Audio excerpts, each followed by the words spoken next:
요한계시록 4장 4절이 되겠습니다. 또 보좌에 둘려 24 보좌들이 있고 그 보좌들 위에 24 장로들이 흰옷을 입고 머리에 금면류관을 쓰고 앉았더라. 보좌로부터 번개와 음성과 뇌성이 나고 보좌 앞에 7 등불 켠 것이 있으니 이는 하나님의 7 영이라. 보좌 앞에 수정과 같은 유리 바다가 있고 보좌 가운데와 보좌 주위에 4 생물이 있는데 앞뒤에 눈이 가득하더라. 그 첫째 생물은 사자 같고 그 둘째 생물은 송아지 같고 그 셋째 생물은 얼굴이 사람 같고 그 넷째 생물은 날아가는 독수리 같은데 4 생물이 각각 6 날개가 있고 그 안과 주위에 눈이 가득하더라. 그들이 밤낮 쉬지 않고 이르기를 거룩하다 거룩하다 거룩하다. 주 하나님 곧 전능하신 이여 전에도 계셨고 이제도 계시고 장차 오실 자라 하고. 네, 오늘 함께 은혜 받을 말씀의 제목은 천국 교회 조직을 보여주신 하나님.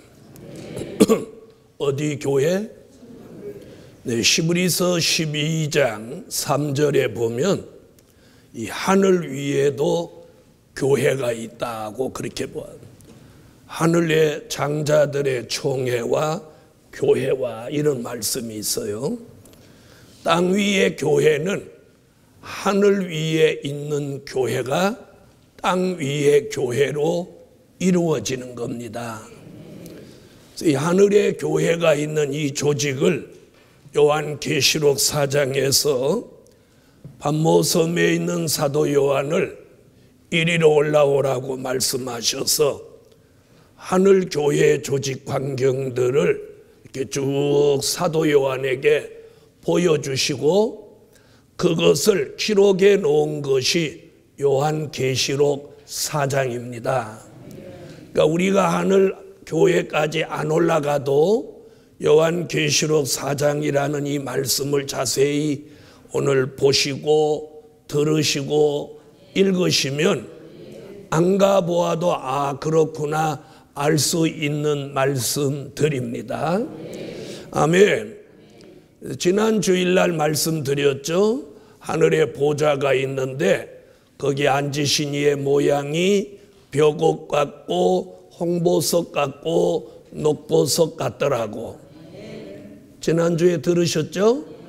벽옥은 성부 하나님, 홍보석은 성령님, 녹보석은 예수님. 이래서 이 벽옥의 여호와, 홍보석 성령님, 녹보석 주 예수 뭐라고? 삼위일체 하나님. 이 삼위일체 하나님을 사도 요한에게 뭘로 보여주셨다고요? 보석. 이렇게 보석으로 보여주신 그 하나님이 보좌에 앉아 계시고 오늘 그 주변으로 하나님 보좌 세계의 그 교회의 조직을 여러 각도로 이렇게 만들어 놓은 것을 사도 요한에게 보여주고 계세요. 그 중에 오늘 첫째가 24 장로를 보여주셨어요. 누구? 네, 계시록 4장 4절을 다 같이 한번 읽어주세요.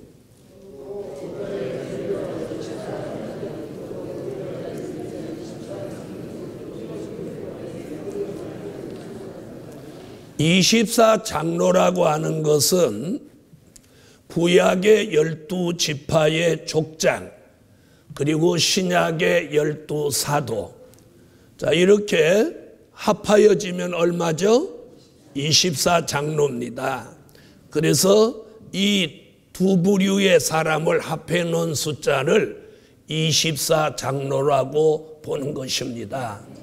구약의 12지파의 족장 신약의 12사도가 합하여져서 24 장로를 이루고 있는데 이들은 오늘 본문에 보니까 머리에는 금면류관을 쓰고 흰옷을 입고 그들도 보좌에 이렇게 앉아서 24 보좌가 하나님 보좌를 이렇게 둘려 있는 거예요. 이걸 사도 요한에게 보여주었어요.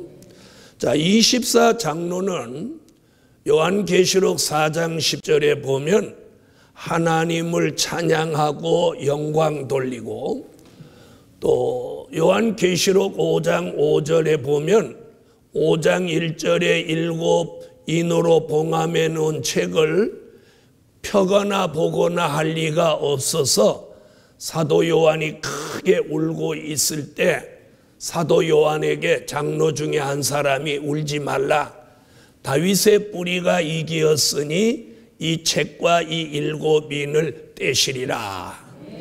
아멘.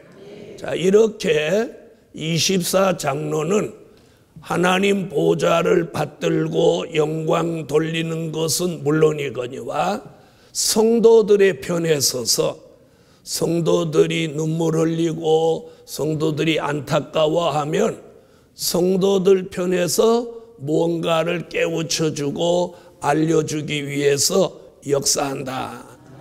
그래서 계시록 5장 5절에 보면 장로 중에 하나가 사도 요한을 깨우쳐 줬어요. 너 운다고 되는 일 아니다. 울지 마라.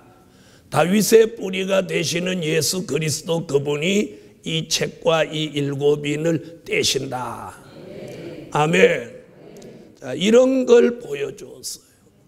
그런데 이 24 장로가 흰옷을 입고 머리에 금면류관을 쓴 것은 마지막 때에 저와 여러분이 흰옷을 입고 24 장로와 같이 계시록 19장 6절로 8절 같이 예복을 입어야 된다는 걸 보여준 거예요.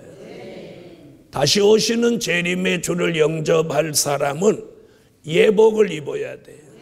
그 예복이라고 하는 건 늘 설명드렸죠. 계시록 14장 4절에 근거하여 볼 때 신앙의 정절이라고. 마태복음 22장 11절로 13절에 보면 예복이 없는 사람, 혼인잔치에서 쫓겨났고 쫓겨나는 것으로 끝나는 게 아니라 수족을 결박당해서 바깥 어두운 데 내어 쫓김을 받았어요. 그래서 주의 재림이 임박한 이때에는 예복을 입어야 된다는, 그걸 24 장로가 뭘 입고 앉아서, 흰옷을 입고 앉아서 그 24 장로를 보는 우리들이 24 장로같이 예복을 입고 주의 재림을 사모하고 기다리라는 거예요. 그러면 머리에 금면류관을 씌워준 것은 요한계시록 19장 11절로 13절에 보면 예수님이 많은 면류관을 가지고 계시는데 그 면류관은 계시록 20장 4절로 6절에서 앞으로 천년왕국이 이루어지면 흰옷을 입고 예복을 갖추어 입었던 사람들로 하여금 예수 그리스도로 더불어 천년 동안 왕노릇하는 왕권의 축복을 면류관으로 보여준 거예요. 그래서 24 장로는 마지막에 천년왕국의 왕권 받을 그런 종들, 그리고 예수님의 신부가 될 사람들의 예표로 보여준 거예요. 그러니까 24 장로는 앞으로 천년왕국의 왕권 받을 사람들을 이렇게 예표로 보여주었다. 할렐루야. 두 번째는 7 영으로 역사하는 것을 보여주셨어요. 자, 계시록 4장 5절을 다 같이 한번 읽어보세요. 자, 4장 5절에 보면 무슨 말 나와요? 7 영 얘기가 나오죠? 자, 잘 들어보세요. 자, 여러분, 요한계시록에서는 7 영이라는 말씀이 4번 나옵니다. 요한계시록 1장 4절에 나오고 또 3장 1절에 나오고 지금 읽은 본문 4장 5절에도 나오고 그 다음에 5장 6절에도 나옵니다. 자, 요한계시록이라는 말씀이 몇 번 나와요? 4번 나옵니다. 4번. 아멘. 자, 그런데 이 기록을 누가 했느냐면 사도 요한이 기록을 했죠. 기록했죠. 이 사도 요한은 본래 사복음서 중에 하나인 4번째 요한복음을 기록한 저자예요. 그리고 예수님의 12 제자 중에서도 가장 예수님을 지근거리, 측근해서 예수님을 모셨던 사람이에요. 아멘. 그뿐 아니고 예수님의 사랑을 특별히 받았던 사람이에요. 마지막 날 밤에 다 제자들이 떡그릇에 이렇게 손을 넣었을 때 예수님이 뭐라고 하셨느냐면 나와 함께 이 떡그릇에 손 넣은 자 중에 나를 팔 자가 있다. 이렇게 말씀하실 때 다른 제자들은 주여 내니까 이렇게 물어볼 때 사도 요한은 정반대로 대답을 해요. 주여 니시오니까 누가 주님을 팔 자가 있습니까? 그러면 그 말은 누구는 아니라는 거예요. 확실하게 자기는 아니다. 이렇게 자기의 결백을 딱 보인 제자가 사도 요한이에요. 그런 걸 보면 성격도 상당히 사도 요한은 깔끔하지 않았나 이제 그렇게 보고 흑백 논리가 분명하지 않았나 이제 그렇게 보는 사도 요한인데, 자, 이 사도 요한이 요한복음에서 성령의 이야기를 어떤 복음서보다 제일 많이 합니다. 요한복음 3장 3절로 5절에 보면 물과 성령으로 거듭나야 한다 이렇게 말하고, 요한복음 4장 10절에서는 수가성의 여인이 우물가에서 예수님과의 만남을 통해서 성령의 생수 이야기를 전달하게 하고, 그 성령의 생수는 요한복음 7장 37절로 39절에 예수 믿는 사람이 받는 성령을 생수라고 지칭한다. 아멘. 그래서 여러분이 집에서 생수 한 잔 주세요, 생수 한 잔 주세요, 이런 용어는 잘못된 표현입니다. 뭐라고 해야 돼요? 샘물 한 잔 주세요, 아니면 냉수 한 잔 주세요 이래야지 생수 한 잔 주세요 이렇게 하면 어떤 현상이 성경적으로 벌어지냐면 성령 한 잔 주세요 이런 얘기 같이 되는 거예요. 그래서 우리가 일상생활에서도 이런 용어는 고쳐야 돼요. 자, 생수는 뭐라고요? 믿는 자가 받을 성령을 가리킵니다. 그 말씀이 어디 있다고요? 요한복음 7장 37절로 39절에 나옵니다. 그래 놓고 14장, 요한복음 14장 16절로 17절에 가서 26절에 가서 사도 요한이 그 성령을 이름하여 뭐라고 하느냐면 보혜사라고 합니다. 보혜사. 아멘. 3장, 4장, 7장, 14장에 걸쳐서 쭉 성령 이야기를 하는데 그 성령을 꼭 이름하여 보혜사라고 그래요. 그 성령은 사도행전 2장 1절로 4절에 오순절 마가 다락방에 120문도에게 성령이 임하셨고, 그 성령이 지난 기독교 2000년사를 이루어왔고 대한민국 기독교 130년사를 이끌어온 성령의 역사예요. 그렇게 말한 사도 요한이 요한계시록에 와서는 4번이나 보혜사라고 하지 않고 7영이라고 하는 거예요. 그러면 어떤 사람은 보혜사 성령 다르고 7영 다른 거 아니냐 이렇게 말씀하는 분들도 계시지만 성령은 한 분이에요.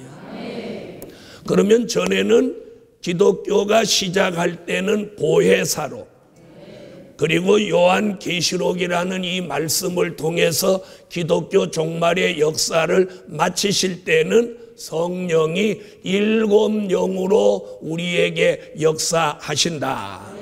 이걸 사도 요한이 지금 말씀하고 있는 거예요. 할렐루야. 그러니까 보혜사도 성령, 7영도 성령. 성령은 한 분이라는 거 잊지 마세요. 할렐루야.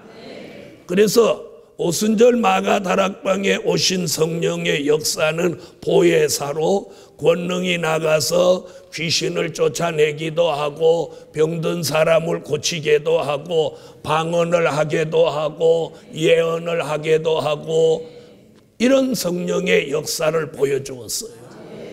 그런데 그런 성령의 역사를 받았어도 우리가 불완전한 것들이 뭐냐면 누가 나를 속상하게 하면 화가 나고 또 누가 내게 안 좋은 말을 하면 나도 안 좋은 말로 받아치게 된다 이 말이에요. 또 누가 내 상식에 벗어나는 일을 내게 저지르면 막 마음이 상하고 언짢아진다 이 말이에요. 그러죠? 네, 오늘은 전부 안 그런 채 하시네요. 네, 그것이 뭐냐? 성령으로 거듭나고 중생하고 은사를 받았음에도 불구하고 불완전한 우리들에게 요소가 있다 이 말이에요.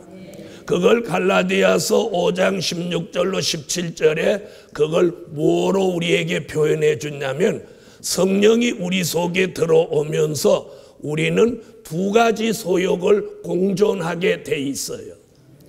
그 하나를 육체의 소욕이라고 합니다. 육체의 소욕은 인간이 이 세상에 태어날 때부터 내가 가지고 있는 거예요. 가지고 있는 거. 그게 육체의 소욕이에요.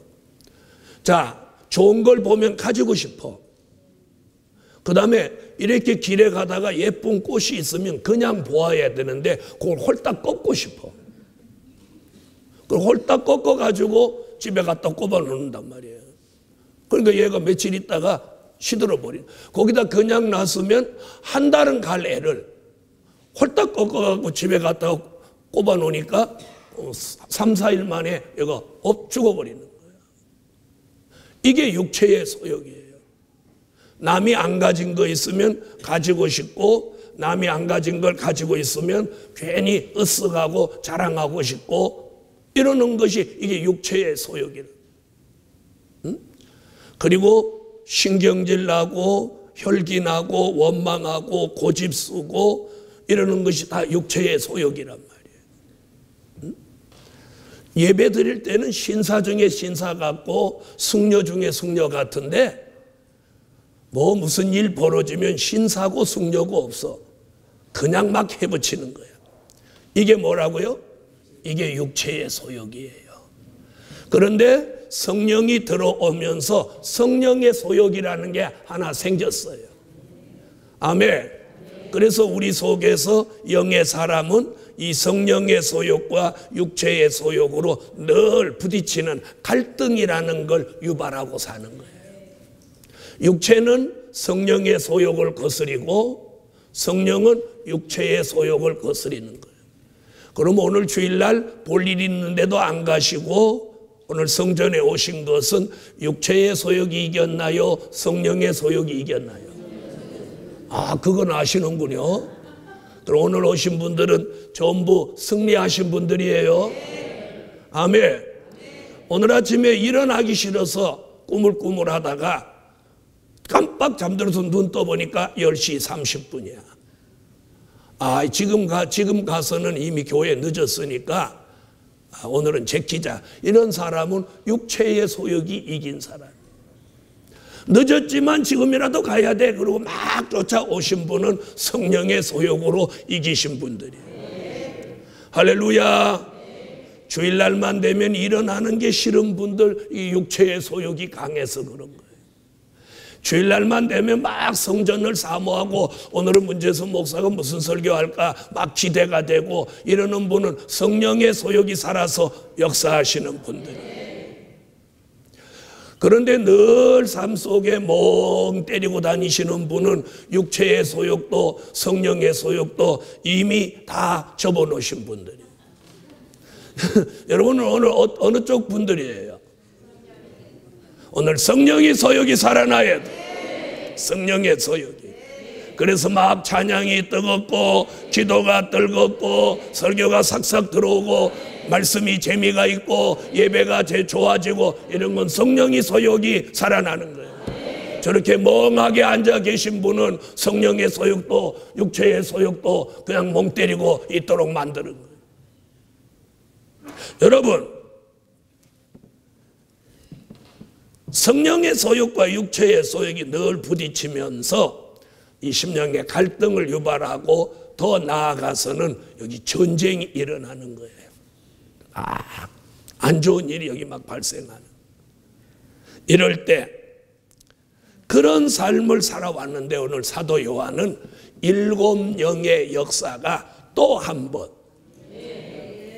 번 계시록 5장 6절에 온 땅에 보내심을 입은 하나님의 7 영이라. 7 영의 역사가 또 한 번 온다는 거예요. 그 역사가 오면 우리가 그렇게 불완전한 사람들을 완전하게 만드는 거예요. 완전하게. 그래서 뭘 완전히 다 없애주냐면 7 영의 역사가 오면 육체의 소욕이 다 죽어지는 거예요. 죽어지는 거예요.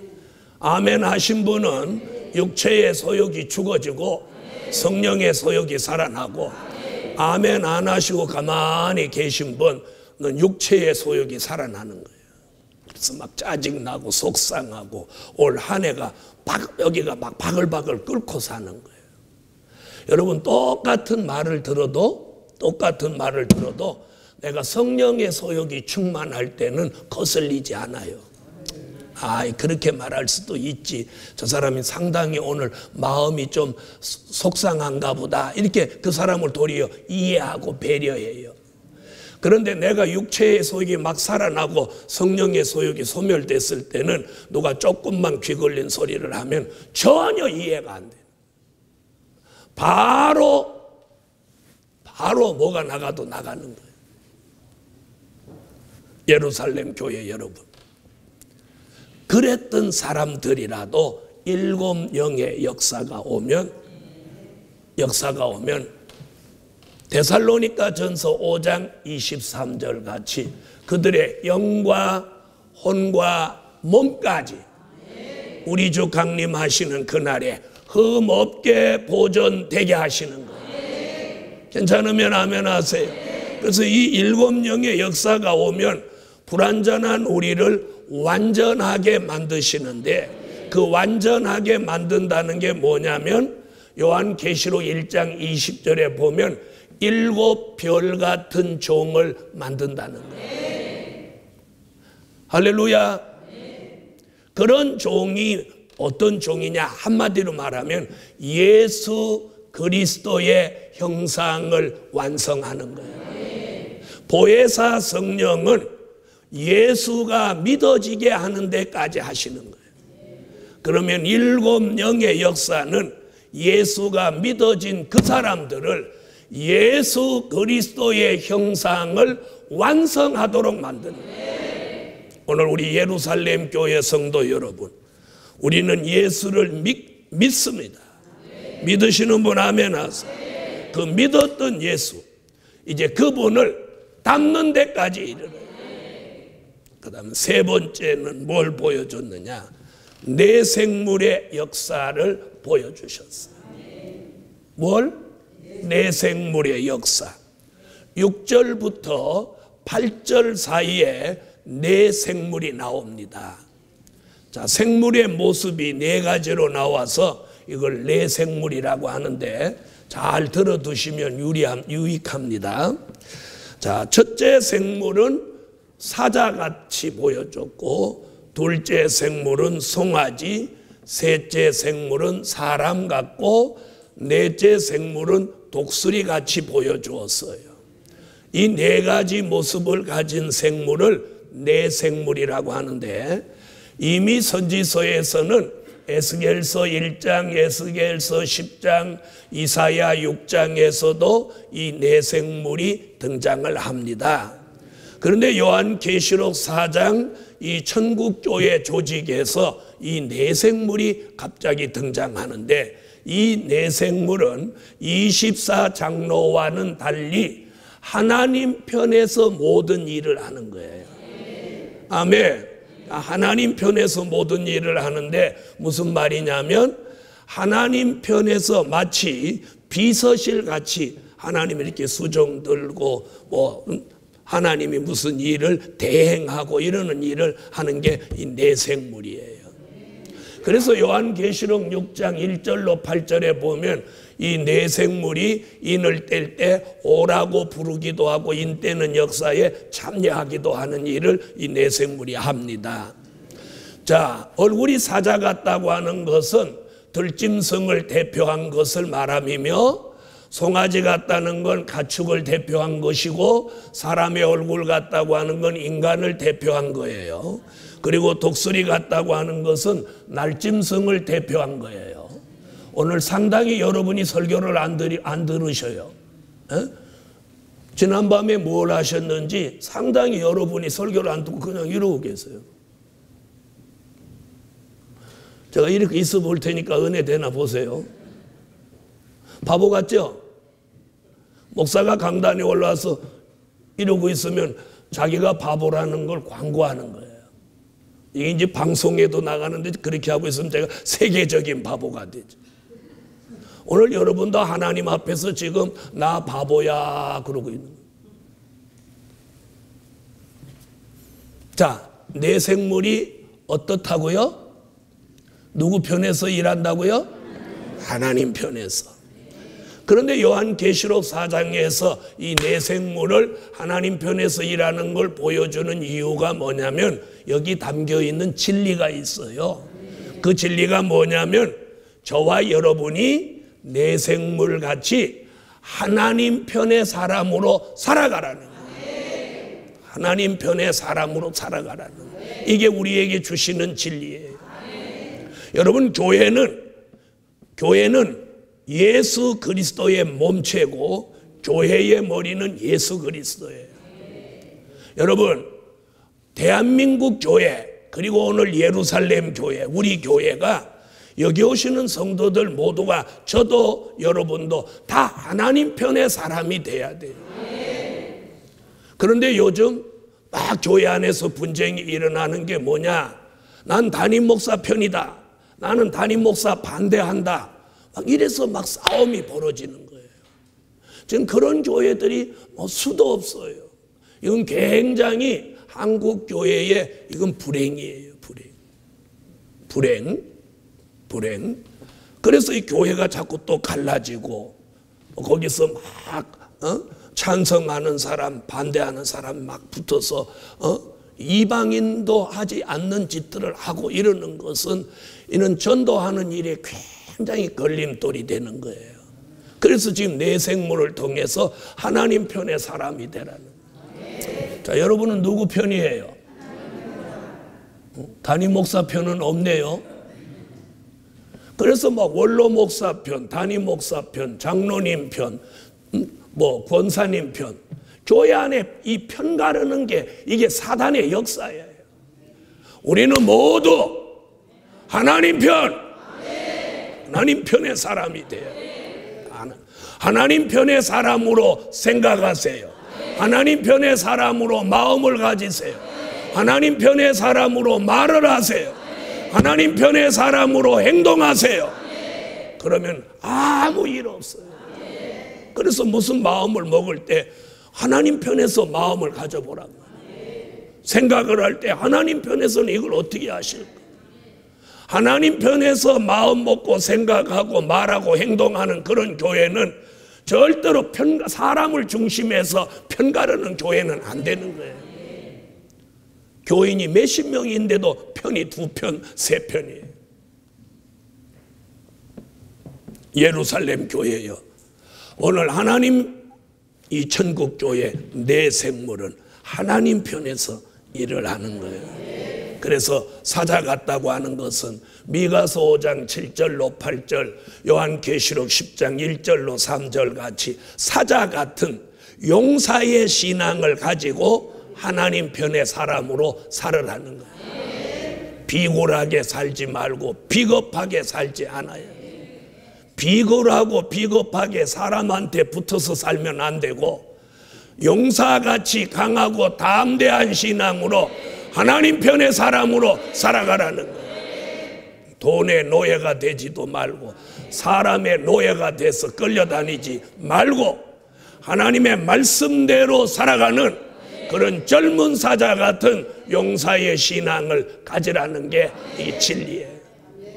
그 다음에 송아지같이 보여준 것은 희생하고 충성하는 신앙이 되라는 거예요. 열왕기상 18장 33절, 누가복음 15장 22절 23절에 보면 무슨 일이 나오냐면 엘리야가 바알 선지와 대결할 때 갈멜산에서 무너진 제단을 쌓아 올려놓고 거기다 장작을 올려놓고 송아지 각을 떠서 거기다 올려놓고 여호와여 내게 응답하소서, 응답하소서.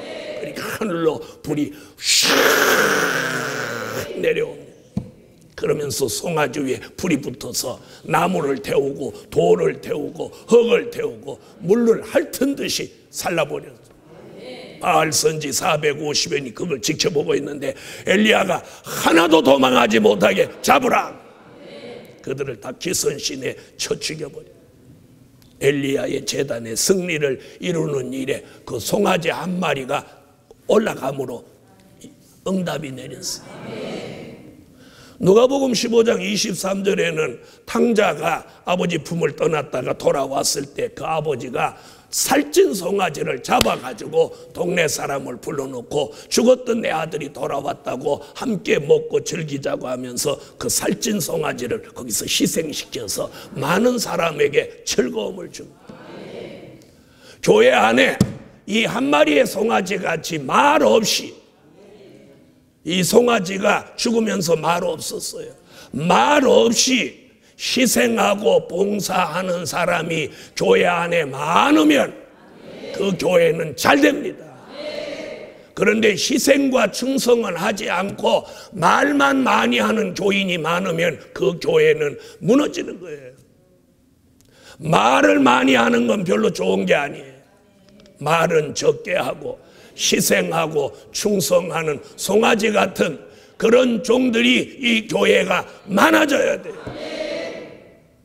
여러분, 제가 여러분한테 집 사달라, 옷 사달라, 차 사달라, 맨날 입만 벌리면 사과 사달라, 요즘 귤 좀 사다 달라, 제철 귤이 몸에 좋다더라, 맨날 이딴 소리나 목사가 하고 있으면 여러분이 은혜가 되겠습니까?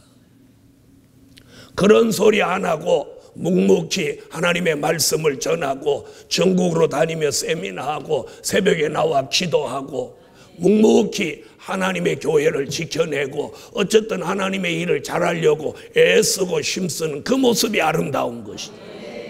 맞습니까? 안 맞습니까? 주의 종의 모습도 그런 모습이 아름다우면 여러분의 모습도 마찬가지입니다.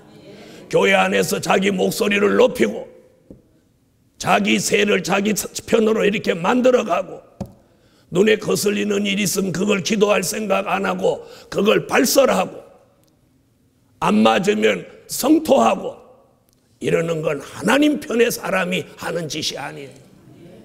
그런 분이 여기 계셔서 하는 말이 아니라 그렇게 하면 안 된다는 것을 오늘 말씀을 통해서 알려드리는 거예요. 그래서 교회는 무엇하는 사람, 송아지같이 자신을 죽여서 희생하고 충성하는 사람, 거역하고 불순종하는 사람이 없어야 돼요. 자기 마음에 안 맞는다고 해서 삐쭉빼쭉하고 그런 사람은 절대로 복을 못 받는 거예요. 이는 하나님 편의 사람이 아니라는 증명이에요. 그래서 이 한 마리의 송아지가 죽어서 희생의 제물이 되니까 거기에 응답이 있고 그걸로 인해서 많은 사람이 즐거워하는 거예요. 오늘 하나님이 우리에게 요구하는 건 이런 사람이 교회에서 나와야 된다. 교회에서 나와요. 여러분, 이 세상에 목사도 교인도 부족이나 허물이나 흠이 없는 사람은 없습니다. 그걸 뜯어내려고 하고 그걸 찾아내려고 헤집어내려고 하는 사람은 바른 사람이 아니에요. 만약에 목사인 제게 부족이 있으면 여러분 중에서 그 분야에 잘 할 수 있는 분이 저의 부족을 감싸주고 그걸 채워주셔야 돼요. 그래야 이 교회가 잘 되는 거예요. 바로 그 사람이 누구냐? 그게 하나님 편의 사람이에요. 그게 하나님 편의 사람이에요. 여러분, 2014년은 여러분이 2013년까지 어떻게 살았느냐에 따라서 2014년에 답을 받습니다. 그래서 2014년 굉장히 중요하네요. 자, 그 다음에 뭘 보여줬느냐? 사람의 얼굴 같은 모습을 보여줬어요. 이 사람 중에 사람은 누구냐? 디모데전서 2장 5절에 보니까 한 분 예수님, 곧 사람이신 예수 그리스도 주시라. 사람 중에 사람은 예수 그리스도입니다. 최고의 사람은 예수 그리스도. 인간의 몸을 입고 이 세상에 나신 분 중에 최고의 분이 예수예요. 그분을 닮는 사람이 되라는 거예요. 다시 말하면 예수 그리스도의 형상을 이룬 사람, 그 사람이 하나님 편의 사람이라는 거예요. 갈라디아 4장 19절에 예수 그리스도의 형상, 빌립보 3장 21절, 고린도전서 15장 44절로 49절에 첫째 아담의 형상을 벗고 둘째 아담 예수 그리스도 그분의 형상을 이루라는 거예요. 설교 듣고 아멘 하세요. 여러분이나 저가 예수를 믿되 예수 그리스도의 형상을 이루지 않으면 절대로 하나님 편의 사람이 될 수 없습니다. 다 자기 편입니다. 자기 편. 자기 편. 가족도 형제도 자기 마음에 드는 사람은 한 명도 없습니다. 자, 제가 물어볼게요. 여러분 마음에 쏙 드는 사람 있습니까? 없습니까? 네? 아니, 대답해봐요. 여러분 마음에 쏙 드는 사람이 가족이든 교인이든 있어요? 없어요? 없죠? 그러는 자신은 마음에 듭니까? 가족이든 누구든 내 마음에 쏙 드는 사람 없죠? 분명히 없다고 그러셨어요. 그러면 자신은 자기 마음에 쏙 듭니까? 큰일 났네 뭐. 그럼 자신도 마음에 안 들고 가족도 마음에 안 들고 남도 마음에 안 들고,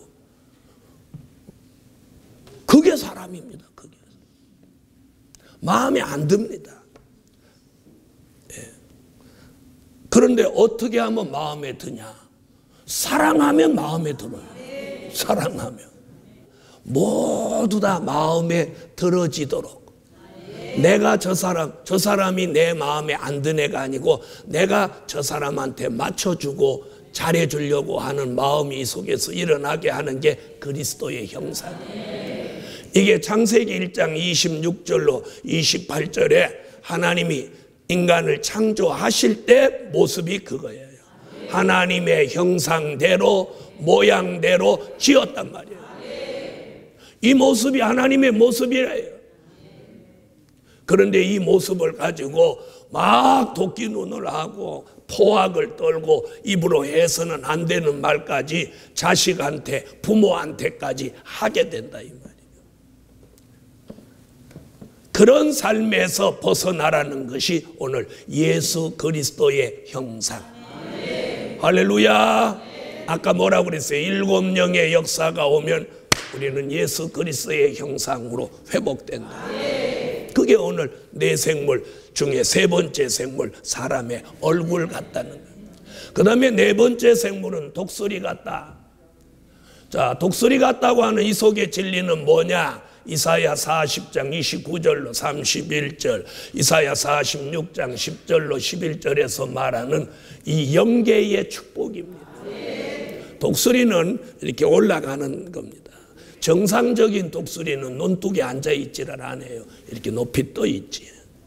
이것은 뭐냐? 독수리 같은 영계의 향상을 뜻하는. 오늘 독수리 같은 영계의 향상을 통해서 하나님 편의 사람으로 살아가라는 거예요. 여러분 높이 올라가 보면 멀리 보이고 넓게 보이고 잘 보입니다. 무슨 말인지 아시겠어요? 그래서 독수리같이 향상하는 영계를 가지고 멀리 보고 넓게 보고 자세히 보고 하나님 편의 사람으로 살아가라는 거예요. 오늘 이런 사람이 오늘 하나님 편의 사람이에요. 그러므로 예루살렘 교회여, 오늘 천국교회 조직을 통해서 우리 교회 안에 24장로 같은 사람, 또 내생물같이 하나님 편의 사람으로 마음 먹고 생각하고 말하고 행동하는 사람들이 많아지도록 일곱 영이 함께하는 교회가 되시기를 예수의 이름으로 축원합니다. 아멘. 결론, 천국 교회는 밤낮 영광 돌리는 교회요, 밤낮 영광 돌리기 위해서 존재한다. 고로 이 말씀을 통해서 우리 예루살렘 교회도